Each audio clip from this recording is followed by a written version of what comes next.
Hey, Dave. Your adventure on overlapping so much of what you enjoy and your mention of simplification has me thinking about the things that I've always enjoyed. What matters to me today? Let's talk Mark Manson's yardstick analogy. I want to constantly debunk the idea that creativity is only for physical things. A lot of significant and crucial and important creativity is deeply simple. I was thinking recently how I didn't really have a complex awareness capacity in middle school to understand the far and ever-reaching importance of values, but I still saw early signs of it. I could enjoy physical education and throwing a football around outside and touch tag teams and enjoy running philosophy club and book club. I could discuss nerdy video game stories with friends while also liking a cappella music and choral music. Why did I enjoy and surf things so diversely and creatively? How was I choosing to fit in and how was I choosing to stand out? I really think close friends, but especially family, helped me do something I wasn't fully aware of. I got guided in prioritizing a valuable lens or center or lighthouse, whatever you want to call it, to measure my life while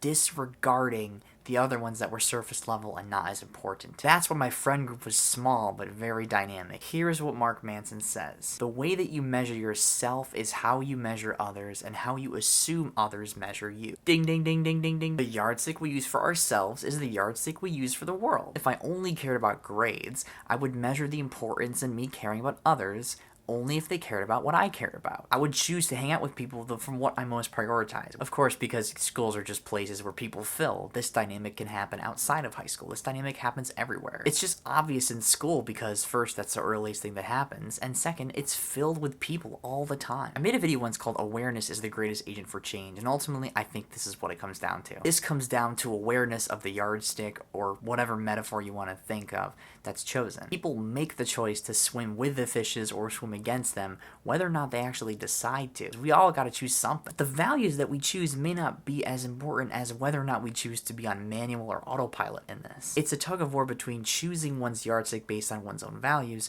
or defining that yardstick based on how others have defined us as we were growing up. One of the funny quotes Mark Manson mentions is that everybody's just trying to prove or disprove who they were in high school. What people choose to put their attention on gets judged the most, so that's what gets focused on by the person being judged. The ultimate question is the thing that people select worth putting our attention on? This is being human. Accept this weird human yardstick gameplay that people prioritize for others and themselves, and that I can't force somebody to change that measurement they choose or the values that they have. Ultimately, the paths in that are just encouragement or shame. Best to know my own yardstick first, since I'm with me all the time, and model the way for the people that I want to bring in my life. Consciously choosing that personal measurement by myself and for myself matters to me. And also encouraging other people to do that well. What do you think about this, Dave? Is this all nonsense? Have a great day.